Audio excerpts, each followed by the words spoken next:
Hi hello friends, welcome back to mister and missus Lakshmi Arun vlogs. ಹೇಗಿದ್ದೀರಿ ಎಲ್ಲರೂ?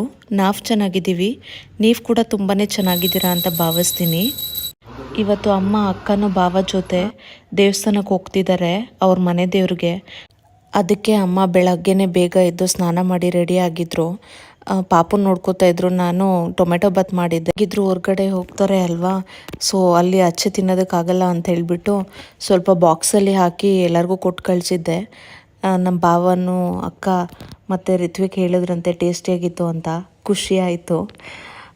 ಅಮ್ಮ ಬಂದು ನಾನು ಪ್ರೆಗ್ನೆಂಟ್ ಇರೋವಾಗಿಂದನೂ ಎಲ್ಲೂ ಹೊರ್ಗಡೆನೇ ಹೋಗಲಿಲ್ಲ. ಪಾಪ ನನ್ನನ್ನು ಜೋಪಾನ ಮಾಡೋದ್ರಲ್ಲೇ ಮನೇಲಿ ಟೈಮ್ ಕಳೆದ್ಬಿಟ್ರು ಅವರು. ಅದಕ್ಕೇನೆ ಸರಿ ಹೋಗ್ತೀನಿ ಅಂತ ಕೇಳಿದ ತಕ್ಷಣ ಹ್ಞೂ ಅಂದೆ. ಮನೇಲಿ ಇವತ್ತು ಒಬ್ಬಳೇ ಇರಬೇಕಾಗುತ್ತೆ ಅಂತ ಹೇಳಿ ಬೇಜಾರಾಗ್ತಾಯಿತ್ತು. ನಮ್ಮ ಮನೆಯವರು ಆಫೀಸ್ಗೆ ಹೋಗ್ಬಿಡ್ತಾರಲ್ವ, ಸೊ ಪಾಪುನು ನಾನು ಚಿಂಟು ಮಾತ್ರನೇ ಮನೇಲಿ ಇರ್ತೀವಿ. ಆದರೂ ಪರವಾಗಿಲ್ಲ, ಹೆಂಗಿದ್ರು ಟೈಮು ಹೋಗೋದು ಗೊತ್ತಾಗಲ್ಲ ಅಂತ ಹೇಳಿಬಿಟ್ಟು ಅವ್ರನ್ನ ಕಳಿಸ್ಕೊಟ್ವಿ. ಅದಾದಮೇಲೆ ನಮ್ಮ ಮನೆಯವರು ತಿಂಡಿ ತಿಂದು ಆಫೀಸ್ಗೆ ಹೊರಟರು. ಮತ್ತು ಪಾಪುಗೆ ಸ್ನಾನ ಮಾಡಿಸ್ಬೇಕಾಗಿತ್ತು ಅಲ್ವಾ, ತಲೆ ಸ್ನಾನ ಮಾಡಿಸೋದಕ್ಕೆ ಆಂಟಿ ಬಂದಿದ್ದರು. ಆಯಿಲ್ ಮಸಾಜ್ ಎಲ್ಲ ಮಾಡಿ ಪಾಪುಗೆ ಸ್ನಾನ ಮಾಡಿಸಿದ್ವಿ. ಪಾಪು ಸ್ವಲ್ಪ ಸೈಲೆಂಟಾಗೇ ಇದ್ದ, ಆದರೆ ಇವಾಗ ಬರ್ತಾ ಬರ್ತಾ ಸ್ನಾನ ಮಾಡಿಸೋಕೆ ಸ್ವಲ್ಪ ಅಳ್ತಾನೆ, ಯಾಕೆ ಅಂತ ಗೊತ್ತಿಲ್ಲ. ಬಟ್ ಅದು ಸ್ನಾನದ ಕೋಣೆಯಿಂದ ಆಚೆ ಬಂದಮೇಲೆ ಅಳೋದು ನಿಲ್ಲಿಸ್ಬಿಡ್ತಾನೆ. ಚಿಕ್ಕ ಪಾಪು ಅಂದರೆ 1 ಮಂತ್ 2 ಮಂತ್ಸ್ ಇರೋವಾಗ ಅಷ್ಟೊಂದು ಅಳ್ತಾ ಇರಲಿಲ್ಲ. ಇವಾಗ ಸ್ನಾನ ಮಾಡಿಸೋವಾಗ ಸ್ವಲ್ಪ ಜಾಸ್ತಿನೇ ಅಳ್ತಾನೆ. ಮೇ ಬಿ ಕ್ಲೋಸ್ಡ್ ಎನ್ವಿರಾನ್ಮೆಂಟ್ ಇರೋದ್ರಿಂದ ಅವರು ಬಿಸಿ ಬಿಸಿ ನೀರಲ್ಲಿ ಸ್ನಾನ ಮಾಡ್ತಾರಲ್ವ, ಅದು ಹಬೆಗೇನಾದರೂ ಸೆಕೆಗೆ ಅಳ್ತಾನೆ ಅನಿಸುತ್ತೆ. ಆಮೇಲೆ ಕಾಮ್ ಆಗಿಬಿಡ್ತಾನೆ ಒಂದು ಸ್ವಲ್ಪ ಹೊತ್ತಿಗೆನೆ. ಸೊ ಆಂಟಿ ಬೇಗ ಬೇಗ ಸ್ನಾನ ಮಾಡಿಸಿ ಕೊಟ್ಬಿಟ್ಟು ಹೋದರು, ಅಂದರೆ ಅವ್ರ ಮೊಮ್ಮಗಂಗೆ ಹುಷಾರಿಲ್ಲ ಅಂತ ಹೇಳಿ. ನಾನು ಪಾಪುಗೆ ಡ್ರೆಸ್ಅಪ್ ಎಲ್ಲ ಮಾಡಿಸಿ ಅವನಿಗೆ ಫೀಡ್ ಮಾಡಿಸ್ಬಿಟ್ಟು ಸ್ವಲ್ಪ ಹೊತ್ತು ಆಟ ಆಡಿಸ್ಕೊಂಡು ನಿದ್ದೆ ಮಾಡಿಸ್ದೆ. ಪಾಪು ನಿದ್ದೆ ಮಾಡಿದ್ಮೇಲೆ ನನಗೇನು ಸ್ವಲ್ಪ ಕೆಲಸ ಇತ್ತು. ಪಾಪುದು ಬಟ್ಟೆ ಎಲ್ಲ ಇತ್ತು, ಅದನ್ನು ವಾಷಿಂಗ್ ಮಿಷಿನ್ಗೆ ಹಾಕಿ ಸ್ವಲ್ಪ ಪಾತ್ರೆ ಇತ್ತು, ಅದನ್ನು ತೊಳ್ಕೊಂಡೆ. ಇಷ್ಟೊತ್ತಿಗೆ ಪಾಪು ನಿದ್ದೆ ಮಾಡಿ ಎದ್ಬಿಟ್ಟಿದ್ದ. ಅಂದರೆ ಒಂದು ಹಾಫ್ ಆನ್ ಅವರ್ಗೆ ಎದ್ಬಿಡ್ತಾನೆ ಅವನು. ಸ್ನಾನ ಮಾಡಿದ್ಮೇಲೆ ಒಂದೊಂದು ಮಕ್ಕಳು 2 ಅವರ್ 3 ಅವರು ಕಂಟಿನ್ಯೂಸ್ ಆಗಿ ನಿದ್ದೆ ಮಾಡ್ತಾರಂತೆ. ನನ್ನ ಮಗ ಏನೋ ಅಂತ ಗೊತ್ತಿಲ್ಲ, ಅರ್ಧ ಅವರ್ಗೆ ಕೋಳಿ ನಿದ್ದೆ ಮಾಡ್ದಂಗೆ ಚಿಕ್ಕ ನಿದ್ದೆ ಮಾಡ್ತಾನೆ. ಅಂದರೆ ಮೇ ಬಿ ಅದು ಸ್ಮಾಲ್ ನ್ಯಾಪ್ಸ್ ಇರುತ್ತೆ. ಸೊ ನಿದ್ದೆ ಮಾಡಿ ಎದ್ಬಿಟ್ಟಿದ್ದ. ಅವನಿಗೆ ಮತ್ತೆ ಫೀಡ್ ಮಾಡಿ ಸುಧಾರಣೆ ಮಾಡಿ ನಿದ್ದೆ ಮಾಡಿಸ್ದೆ. ನಾನು ಅವನು ಇಬ್ಬರೇ ಇದ್ವಿ ಅಲ್ವಾ, ಸೊ ಅವನ ಹತ್ರ ಆಟ ಆಡ್ತಾ ಸ್ವಲ್ಪ ಹೊತ್ತು ಕೂತ್ಕೊಂಡಿದ್ದೆ. ಹಿಂಗೆ ಪಾಪುಗೆ ತಲೆ ಸ್ನಾನ ಮಾಡಿದ್ವಲ್ವ, ಸಿಲ್ಕಿಯಾಗಿತ್ತು, ಅದ್ರ ಜೊತೆಲಿ ಆಟ ಆಡ್ತಾಯಿದ್ದೆ. ನಾನು ಪ್ರೆಗ್ನೆಂಟ್ ಆಗಿರೋವಾಗ ಮಿಸ್ ಮಾಡಿದೆ, ದಿನಾಗ್ಲೂ ಅಷ್ಟೇನೆ ಎಲ್ಲ ಊಟ ಅಲ್ಲಿ ಕರ್ಬೇವಿನ ಸೊಪ್ಪನ್ನ ಮಿಸ್ಸೇ ಮಾಡದೆ ತಿಂತಾಯಿದ್ದೆ. ಮತ್ತು ಎವ್ರಿ ಡೇನೂ ಎಗ್ ತಿಂತಿದ್ದೆ. ಅದಕ್ಕೆ ಅನಿಸುತ್ತೆ ಪಾಪುಗೆ ಒಳ್ಳೆ ಕೂದಲು ಬಂದಿದೆ. ನೀವು ಏನಾದರೂ ಪ್ರೆಗ್ನೆಂಟ್ ಇದ್ದರೆ ದಯವಿಟ್ಟು ಕೂದಲು ಚೆನ್ನಾಗಿ ಬರಬೇಕು ಪಾಪುಗೆ, ಮತ್ತು ಐಸ್ ಎಲ್ಲ ಶೈನಿಂಗ್ ಆಗಿ ಬರಬೇಕು ಅಂತ ಹೇಳಿದ್ರೆ ಡಾಕ್ಟ್ರು ಕೂಡ ನನಗೆ ಈ ಟಿಪ್ಸ್ ಹೇಳಿದರು. ಡೈಲಿ ಎಗ್ಸು ತಿನ್ನಬೇಕು ಅಂತ, ಮತ್ತು ಕರ್ಬೇವಿನ ಸೊಪ್ಪು ತಿನ್ನಬೇಕು ಅಂತ. ಟ್ರೈ ಮಾಡಿ ನೋಡಿ. ನಾನು ಮನೇಲಿ ಟೈಮ್ ಸ್ಪೆಂಡ್ ಮಾಡ್ತಾ ಇದ್ದರೆ ಪಾಪು ಜೊತೆ ನಮ್ಮ ರಿತ್ವಿಕ್ಕು ಚಿಕ್ಕಿ ನೋಡಿ ನಾವು ಹೋಗ್ತಾ ಇರೋದು ಹೆಂಗಿದೆ ಎನ್ವಿರಾನ್ಮೆಂಟು, ನೀವೆಲ್ಲ ಇದನ್ನು ಮಿಸ್ ಮಾಡ್ಕೋತಿದ್ದೀರಾ ಅಂತ ಅವನು ವೀಡಿಯೋ ಮಾಡಿ ಕಳಿಸ್ತಾ ಇದ್ದ ನನಗೆ. ಆವಾಗವಾಗ ವೀಡಿಯೋ ಕಾಲು ಮಾಡಿ ತೋರಿಸ್ತಾ ಇದ್ದ. ನಾನು ಇಲ್ಲಿಂದನೇ ಕೂತ್ಕೊಂಡು ಅಲ್ಲಿ ನೋಡೋ ಥರ ಫೀಲ್ ಆಗ್ತಾಯಿತ್ತು. ವೆದರು ತುಂಬ ಚೆನ್ನಾಗಿತ್ತು ಕೂಡ. ನಾವು ಜೊತೇಲಿ ಹೋಗ್ಬೋದಾಗಿತ್ತು, ಆದರೆ ಯಾಕೆ ಹೋಗಲಿಲ್ಲ ಅಂತ ಹೇಳಿದ್ರೆ, ಪಾಪು ಹುಟ್ಟಿದ್ಮೇಲೆ ಇಲ್ಲಿ ನಮ್ಮ ಕಡೆ ಏನು ಅಂತ ಹೇಳಿದ್ರೆ ಬೆಂಗಳೂರಲ್ಲಿ, ಅಂದರೆ ಎಲ್ಲರೂ ಫಾಲೋ ಮಾಡ್ತಾರೋ ಇಲ್ವೋ ಗೊತ್ತಿಲ್ಲ, ನಮ್ಮ ಕಡೆ ಏನು ಅಂತ ಹೇಳಿದ್ರೆ ಪಾಪುನ 3 ತಿಂಗಳು ಆಗೋವರೆಗೂ ಯಾವುದು ದೇವಸ್ಥಾನಕ್ಕೆ ಕರ್ಕೊಂಡು ಹೋಗಂಗಿಲ್ಲ. ಫಸ್ಟು ಬಂದು 3 ತಿಂಗಳು ತುಂಬಿದ ಮೇಲೆ ಅಣ್ಣಮ್ಮನ ದೇವಸ್ಥಾನಕ್ಕೆ ಕರ್ಕೊಂಡು ಹೋಗಬೇಕು. ಅಂದರೆ ಏನು ನಂಬಿಕೆ ಅಂದರೆ ಅವರೇ ಪಾಪುನ ಕಾಯ್ತಾರೆ ಅನ್ನೋದು ಒಂದು ನಂಬಿಕೆ ಅಷ್ಟೇ. ಅದಕ್ಕೋಸ್ಕರ ಅಲ್ಲಿ ಫಸ್ಟು ಹೋಗಿ ಪೂಜೆ ಕೊಡೋವರೆಗೂ ನಾವು ಯಾವುದೇ ದೇವಸ್ಥಾನಕ್ಕೂ ಹೋಗಂಗಿಲ್ಲ. ಪಾಪುನೂ ಅಷ್ಟೇ, ತಾಯಿನೂ ಅಷ್ಟೇನೆ. ಅದಕ್ಕೋಸ್ಕರ ನನಗೆ ಫಸ್ಟು ಅಲ್ಲಿಗೆ ಹೋಗಬೇಕು ಅಂತ ವೆಯ್ಟ್ ಮಾಡ್ತಾಯಿದ್ವಿ. ಅಲ್ಲಿಗೆ ಹೋಗಿ ಬಂದಮೇಲೆ ಯಾವ ದೇವಸ್ಥಾನಕ್ಕಾದರೂ ಹೋಗ್ಬೋದು. ಅದಕ್ಕೆ ಈ ಸರ್ತಿ ನಾವು ಹೋಗಲಿಲ್ಲ ಅವ್ರ ಜೊತೆ, ಇಲ್ಲಾಂದರೆ ನಾವೂ ಹೋಗ್ಬೋದಾಗಿತ್ತು. ಅಲ್ಲಿ ದೇವಸ್ಥಾನ ಹತ್ರ ಆನೆ ಎಲ್ಲ ಇತ್ತಂತೆ. ನೋಡಿ ಚಿಕ್ಕಿ ಎಷ್ಟು ಚೆನ್ನಾಗಿದೆ ಅಂತ ಎಲ್ಲ ಹೇಳಿ ಅವನು ನನಗೆ ವೀಡಿಯೋಸ್ ಮಾಡಿ ಕಳಿಸಿದ್ದ. ನನಗೆ ತುಂಬ ಖುಷಿ ಆಯಿತು. ಅಲ್ಲಿ ಹೋಗ್ಬೋದಾಗಿತ್ತು. ನಮ್ಮನೆ ದೇವರು ಕೂಡ ಆಂಜನೇಯನೇ. ಮೇ ಬಿ ನೆಕ್ಸ್ಟ್ ಟೈಮು ನಾವು ಜಾಯಿನ್ ಆಗ್ಬೋದು ಅಂತ ಅನ್ಕೋತೀನಿ. ಆ ವಿಡಿಯೋಸ್ ಎಲ್ಲ ನೋಡ್ಕೊತಾನೆ ಮತ್ತು ನಾನು ನನ್ನ ಕೆಲಸ ಮಾಡಿಕೊಂಡು ಪಾಪುನ ನೋಡ್ಕೊತಿದ್ದೆ. ಪಾಪು ನಿದ್ದೆ ಮಾಡಿಬಿಟ್ಟಿದ್ದ. ನಂದು ಆಫೀಸ್ ಕೆಲಸ ಇತ್ತು ಅಲ್ವಾ, ಸೊ ಆಫೀಸ್ ಕೆಲಸ ಮಾಡ್ತಾಯಿದ್ದೆ. ಅವಾಗವಾಗ ಚಿಂಟು ಬಂದು ನನ್ನನ್ನು ಪಾಪುನ ನೋಡ್ಕೊಂಡು ಹೋಗಿ ಅವನು ನಿದ್ದೆ ಮಾಡ್ತಾಯಿದ್ದ. ಆಲ್ಮೋಸ್ಟ್ ಅಮ್ಮ ಬರೋದು 5:30 ಆಗೋಗ್ಬಿಟ್ಟಿತ್ತು.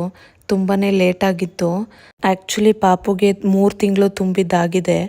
ಹೋದ ವಾರನೇ ಹೋಗಬೇಕು ಅಂತ ಅಂದ್ಕೊಂಡಿದ್ವಿ ದೇವಸ್ಥಾನಕ್ಕೆ, ಆದರೆ ಹೋಗ್ಲಿಕ್ಕಾಗಲಿಲ್ಲ. ಅದು ಮಡಿ ತುಂಬಿಸ್ಬೇಕು ಅಂತ ಬೇಡ್ಕೊಂಡಿದ್ವಿ, ಅದು ಬೇರೆ ಮಾಡಬೇಕು. ಒಂದಲ್ಲ ಒಂದು ರೀಸನಿಂದ ಹೋಗೋದು ತಪ್ಪೋಗ್ತಾ ಇದೆ. ಈ ವೀಕು ಮಿಸ್ ಮಾಡದೆ ಹೋಗಲೇಬೇಕು ಅಂತ ಅಂದ್ಕೊಂಡಿದ್ದೀವಿ. ಅದಕ್ಕೇ ಇವತ್ತು ಸಾಯಂಕಾಲ ಹೋಗಿ ಮಡಿ ತುಂಬಿಸೋದಕ್ಕೆ ಸೀರೆ ಮತ್ತು ಸಾಮಾನೆಲ್ಲ ತರಬೇಕಾಗಿತ್ತು. ಅಮ್ಮ ಬರಲಿ ಅಂತ ಕಾಯ್ತಾ ಇದ್ದೆ. ಅಮ್ಮ ಬಂದರು 5:30 ಹಂಗೆ. ತುಂಬಾ ದಿವಸ ಆದಮೇಲೆ ಅಮ್ಮ ಆಚೆ ಹೋಗಿದ್ರಲ್ಲ, ತುಂಬ ಟಯರ್ಡ್ ಆಗಿಬಿಟ್ಟಿದ್ರು ಅವರು ಪಾಪ. ಅವ್ರಿಗೆ ಜೀವ ಎಲ್ಲ ಅವ್ರ ಮೊಮ್ಮಗನ ಮೇಲೇ ಇತ್ತು. ಸುಸ್ತಾಗಿದ್ರು ಸರಿ, ಪಾಪುನ ಎತ್ಕೊಂಡು ಸ್ವಲ್ಪ ಹೊತ್ತು ಆಟಾಡ್ಕೊಂಡಿದ್ರು. ಅವ್ರ ಮೊಮ್ಮಗನಿಗೋಸ್ಕರ ಹಾಲ್ಮಣಿ ತೊಗೊಂಬಂದಿದ್ರು. ಚೆನ್ನಾಗಿತ್ತು ಅದು. ಚಿಕ್ಕ ವಯಸ್ಸಿಂದನೂ ಅಷ್ಟೇ, ಎಲ್ಲಾದರೂ ದೇವಸ್ಥಾನಕ್ಕೆ ದೂರ ಹೋದಾಗ ಡಿಫಾಲ್ಟಾಗಿ ಕಡಲೆಪುರಿ ಈಸ್ಕೊಡ್ತಿದ್ರು ಅಮ್ಮ. ನನಗೆ ತುಂಬ ಇಷ್ಟ, ನಮ್ಮ ಮನೆಯವ್ರಿಗೂ ತುಂಬ ಇಷ್ಟ. ಅದಕ್ಕೆ ನನಗೂ ನಮ್ಮ ಮನೆಯವ್ರಿಗೆ ತಿನ್ನೋಕ್ಕೆ ಅಂತ ಕಡಲೆಪುರಿ ತೊಗೊಂಬಂದಿದ್ರು. ಚೆನ್ನಾಗಿತ್ತು. ಅಮ್ಮ ಟಯರ್ಡಾಗಿ ಬಂದಿದ್ರಲ್ವ, ತಲೆನೋವು ಇರುತ್ತೆ ಅಂತ ಹೇಳಿ ಸ್ವಲ್ಪ ಟೀ ಮಾಡಿ ಕೊಟ್ಟೆ. ಅಷ್ಟೊತ್ತಿಗೆ ನಮ್ಮ ಮನೆಯವರು ಆಫೀಸಿಂದ ಬಂದಿದ್ದರು. ಮತ್ತು ನಾನು ಹೊರಗಡೆ ಹೋಗೋಕ್ಕೆ ರೆಡಿ ಆದೆ. ಹೊರ್ಗಡೆ ಹೋಗೋದಂದ್ರೇ ಸ್ವಲ್ಪ ಟೆನ್ಷನ್ ಆಗಿಬಿಡುತ್ತೆ. ಯಾಕೆ ಅಂತೇಳಿದ್ರೆ ಟ್ರಾಫಿಕ್ ಜಾಸ್ತಿ ಇರುತ್ತಲ್ಲ, ಬರೋದು ಲೇಟ್ ಆಗಿಬಿಡುತ್ತೆ. ಪಾಪುಗೆ ಫೀಡ್ ಮಾಡಬೇಕು ಅನ್ನೋದೇ ತಲೆಯಲ್ಲಿರುತ್ತೆ. ಸರಿ ಅಂತ ಸೀರೆ ತೊಗೊಳ್ಳೋಕ್ಕೆ ಹೋಗಿದ್ವಿ. ದೇವ್ರಿಗೆ ಕೊಡೋ ಅಂಥ ಸೀರೆ ಅಲ್ವಾ ಇದು, ಮೂಡಿ ತುಂಬ್ಸೋಕ್ಕೆ. ನನಗೆ ಗೊತ್ತಿಲ್ಲ ಯಾವ ಥರ ಸೀರೆ ತೊಗೋಬೇಕು ಅಂತ. ಅಮ್ಮ ಹಸ್ರದ್ದು ಇಲ್ಲ ಕೆಂಪು ಬಣ್ಣದ್ದು ಯಾವುದಾದ್ರೂ ಬಾರ್ಡ್ರ್ ಇರೋ ಸೀರೆ ತೊಗೋಬಾ ಅಂತ ಹೇಳಿದರು. ನಾವು ಹೆಣ್ಮಕ್ಳು ಏನಾದರೂ ಒಂದು ಕೆಲ್ಸಕ್ಕೆ ಹೋದರೆ ಇನ್ನೊಂದು ಏನಾದರೂ ಮಾಡ್ಕೊಂಡೇ ಬರ್ತೀವಲ್ವ. ಅಲ್ಲಿ actually blouse pieces kundan works ಮಾಡಿರೋದು ತುಂಬ ಚೆನ್ನಾಗಿತ್ತು ಮತ್ತು ರೀಸನಬಲ್ ಪ್ರೈಸಾಗೂ ಇತ್ತು. ಆಲ್ಮೋಸ್ಟು ನಾವು ಟೈಲರ್ಗೆ 5,000 to 6,000ವರೆಗೂ ಕೊಡ್ತೀವಿ ಅಷ್ಟೊಂದು ವರ್ಕ್ಗೆ. ಇಲ್ಲಿ ಬಂದು ಅನ್ಸ್ಟಿಚ್ಡು, ಬಟ್ ಆದರೆ ಅದು ವರ್ಕ್ ಬಂದು 2,000 3,000 ಒಳಗಡೆನೇ ಇತ್ತು. ಮತ್ತು ಸ್ಟಿಚಿಂಗ್ ಮಾಡೋದಕ್ಕೆ ಏನೋ ಒಂದು 1,000 ರೂಪೀಸ್ ಒಳಗಡೆನೇ ತೊಗೊಳ್ತಾರೆ ಅಲ್ವಾ, ನಮಗೇನೋ ಕಮ್ಮಿನೇ ಬೀಳ್ತಾ ಇತ್ತು. ಅಷ್ಟು ಚೆನ್ನಾಗಿತ್ತು ಅದು ವರ್ಕ್ಸು. ಮತ್ತು ನನಗೆ ಇಲ್ಲಿ ಇನ್ನೊಂದು ಸ್ಪೆಷಾಲಿಟಿ ಏನು ಅನ್ನಿಸ್ತು ಅಂತ ಹೇಳಿದ್ರೆ, ಸೀರೆ ಬಂದು ಕಂಚಿ ಸೀರೆ. ಅದು KG ಲೆಕ್ಕ, ಅಂದರೆ 1,500ಇಂದ 2,500ವರೆಗೂ ಇತ್ತು. ಚೆನ್ನಾಗಿತ್ತು ಕ್ವಾಲಿಟಿ ಕೂಡ ಅಂತ ಅನ್ನಿಸ್ತು.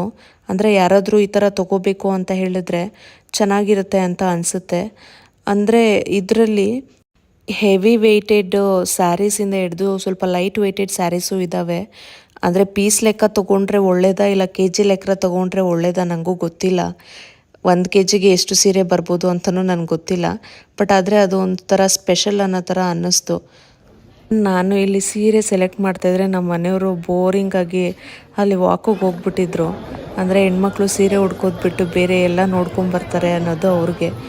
ಬಂದಿರೋದನ್ನ ಕೆಲಸ ಮಾಡೇ ಬೇರೆದೆಲ್ಲ ನೋಡ್ಕೊಂಡಿದ್ಯಾ ಅಂತ ಹೇಳ್ತಾಯಿದ್ರು. ಯೂಶ್ವಲಿ ಎಲ್ಲ ಹೆಣ್ಮಕ್ಳಿಗೂ ಇದಾಗೇ ಆಗುತ್ತೆ ಅಲ್ವಾ. ನಾವೇನೋ ಒಂದು ತೊಗೊಳಕ್ಕೆ ಹೋಗ್ತೀವಿ, ಬೇರೆದನ್ನೆಲ್ಲ ನೋಡ್ಕೊಂಡಿರ್ತೀವಿ. ಮತ್ತು ಈಗ ಪಾಪು ಕೂಡ ಇದ್ದಾನೆ ಅಲ್ವಾ, ಅಡಿಷ್ನಲಿ ಏನಾದರೂ ಒಂದು ತೊಗೊಂಬರೋಣ ಅಂತ ಅನಿಸುತ್ತೆ. ಕಿಡ್ ಸೆಕ್ಷನ್ಗೆ ಹೋದ್ವಿ, ಏನಾದರೂ ಸಿಗ್ಬೋದು ಅಂತ. ಮತ್ತು ಕೃಷ್ಣ ಜನ್ಮಾಷ್ಟಮಿ ಇದೆ ಅಲ್ವಾ, ಅದಕ್ಕೆ ಪಾಪುಗೆ ಏನಾದರೂ ಬಟ್ಟೆ ಸಿಗ್ಬೋದು ಕಾಸ್ಟ್ಯೂಮು ಹಾಕಿ ನೋಡೋಕ್ಕೆ ಅಂತ ಚೆಕ್ ಮಾಡಿದ್ವಿ. ಏನೂ ಸಿಗಲಿಲ್ಲ. ಆಫರ್ ಇದೆ ಅಂತ ಹೇಳಿಬಿಟ್ಟು ಬಿಲ್ಲಿಂಗ್ ಕೌಂಟರ್ಗೆ ಬಂದಿದ್ರಲ್ವ, ಅವ್ರನ್ನ ನೋಡಿದರೆ ಗೊತ್ತಾಯಿತು ನನಗೆ. ಆಲ್ಮೋಸ್ಟು ಎಷ್ಟು ಸೀರೆಗಳು ತೊಗೊಂಡಿದ್ದಾರೆ ಹೆಣ್ಮಕ್ಳು ಅಂತ ಹೇಳಿದ್ರೆ, ಮೇ ಬಿ ಅವರು 2-3 ತೊಗೊಳಕ್ಕೆ ಬಂದವರು 6-7 ಸೀರೆ ತೊಗೊಂಡು ಹೋಗಿರ್ತಾರೆ. ಆ ಥರ ಇತ್ತು ಅಲ್ಲಿ. ಹಣ್ಣೆಲ್ಲ ತೊಗೊಳ್ಬೇಕಾಗಿತ್ತು ಅಲ್ವಾ ಮಡಿ ತುಂಬಿಸೋದಕ್ಕೆ, ಅದಕ್ಕೋಸ್ಕರ ರಿಲಯನ್ಸಿಗೆ ಬಂದಿದ್ವಿ. ಮತ್ತು ಸ್ವಲ್ಪ ತರಕಾರಿನೂ ಬೇಕಾಗಿತ್ತು, ಹಾಲು ಮತ್ತು ಮೊಸರು ಎಲ್ಲ.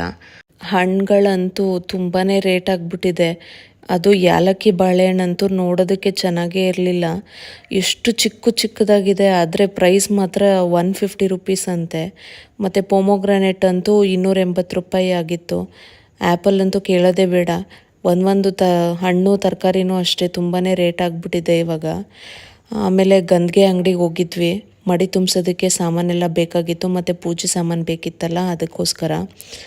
ಇವಾಗ ಏನು ಬೆಲೆನೂ ಅಷ್ಟೇನೆ ಕೇಳಂಗೆ ಇಲ್ಲ. ಹೂವನೂ ಅಷ್ಟೇ ಅಷ್ಟು ರೇಟ್ ಹೇಳ್ತಾರೆ, 160 ರೂಪಾಯಿ ಮಾರು ಹೇಳಿದ್ರು. ಫಸ್ಟೆಲ್ಲ ಈ ರೀತಿ ಇರಲಿಲ್ಲ. ಎಲ್ಲ ಮುಗಿಸ್ಕೊಂಡು ಮನೆಗೆ ಬರೋಷ್ಟೊತ್ತಿಗೆ ತುಂಬಾ ಲೇಟ್ ಆಗಿಬಿಟ್ಟಿತ್ತು. ಪಾಪು ಅಂತೂ ತುಂಬ ಹಚ್ಕೊಂಡ್ಬಿಟ್ಟಿದ್ದ. ಫಟಾಫಟ್ ಅಂತ ಬಂದು ಫ್ರೆಶ್ ಅಪ್ ಆಗಿಬಿಟ್ಟು ಪಾಪುಗೆ ಫೀಡ್ ಮಾಡಿದೆ. ಪಾಪ ಅಮ್ಮ ಆಲ್ರೆಡಿ ಅಲ್ಲೆಲ್ಲ ಸುತ್ಕೊಂಬಂದು ಟಯರ್ಡ್ ಆಗಿಬಿಟ್ಟಿದ್ರು ದೇವಸ್ಥಾನಕ್ಕೆ ಹೋಗ್ಬಂದು. ಆದ್ರೂ ನಾವು ಬರೋಷ್ಟೊತ್ತಿಗೆ ಪಾಪುನನ್ನು ನೋಡಿಕೊಂಡು ಅಡುಗೆನೂ ಮಾಡಿಟ್ಟಿದ್ರು. ಬರೀ ಅನ್ನ ಸಾರು ಮಾತ್ರ ಮಾಡಿದ್ದೀನಮ್ಮ, ನನ್ನ ಕೈಯಲ್ಲಿ ಏನೂ ಮಾಡೋಕ್ಕಾಗಲ್ಲ ಅಂದರು. ನಮ್ಮ ಮನೆಯವರಂತೂ ಸೈಡ್ ಡಿಶ್ ಇಲ್ಲದೆ ಏನೂ ತಿನ್ನಲ್ಲ, ಅದಕ್ಕೆ ನಾನೇ ಪಾಪಡ್ ಮಾಡ್ಕೋತೀನಿ ಅಂತ ಪಾಪಡ್ ಮಾಡಿಕೊಟ್ರು. ತುಂಬ ಅಂದರೆ ತುಂಬಾ ಟಯರ್ಡ್ ಆಗಿಬಿಟ್ಟಿತ್ತು. ಊಟ ಮುಗಿಸ್ಕೊಂಡ್ವಿ. ಸೊ ಇದು ಇವತ್ತಿನ ವ್ಲಾಗ್ ಆಗಿತ್ತು ಫ್ರೆಂಡ್ಸ್. ಈ ವ್ಲಾಗು ನಿಮಗೆ ಇಷ್ಟ ಆಗಿದೆ ಅಂತ ಅಂದ್ಕೊತೀನಿ. ಈ ವ್ಲಾಗ್ ನಿಮಗೆ ಇಷ್ಟ ಆಗಿದ್ರೆ ದಯವಿಟ್ಟು ಒಂದು ಲೈಕ್ ಮಾಡಿ, ಕಮೆಂಟ್ ಮಾಡಿ ಮತ್ತು ಶೇರ್ ಮಾಡಿ. ನಮ್ಮ ಚಾನಲ್ಗೆ ಸಬ್ಸ್ಕ್ರೈಬ್ ಮಾಡಿ. Thank you for watching. Will catch you next vlog.